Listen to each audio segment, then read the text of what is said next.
Maria Skłodowska was born on November 7th, 1867. She was the youngest of 5 children, with 3 older sisters and 1 brother.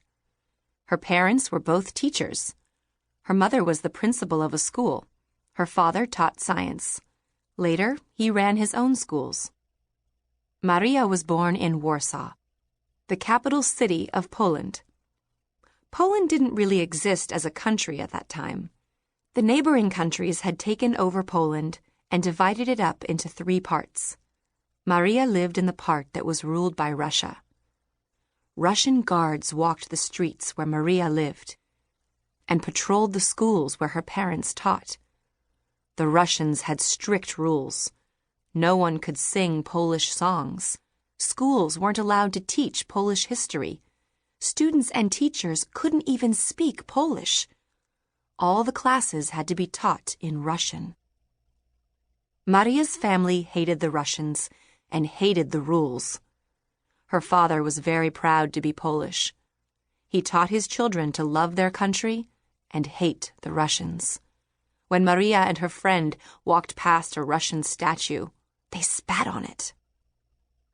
Maria was a wonderful, bright, and curious child. At age 4, she loved to stare into a glass case that held her father's science equipment.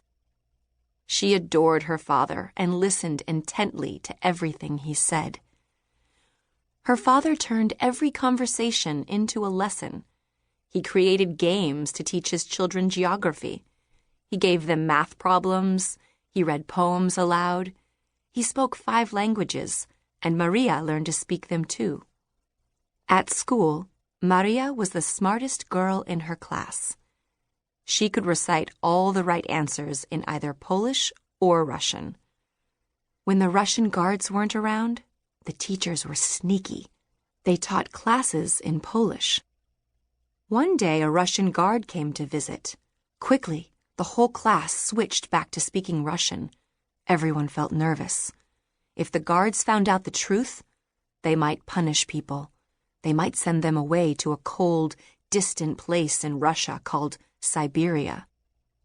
The teacher called on Maria to answer questions in Russian for the guard. Maria had passed the test brilliantly, but she felt bad for doing it. She felt like a traitor to her country for obeying the Russians. Life was hard for Maria's family. Her mother was very sick with a disease called tuberculosis. She had to go away for more than a year to try to get well. Soon after, her father was fired from his job at a Russian school. To make money, he started a boarding school at home. More than 20 boys came each day. Some of them lived with the family, others just came to study. The house was crowded, noisy, and not very clean. The crowding made it more likely that people would get sick. Maria's sister, Zofia, got a disease called typhus and died. 4 years later, Maria's mother died. Maria became deeply sad. At the end of the school year, Maria's teacher told her father that Maria was stressed out.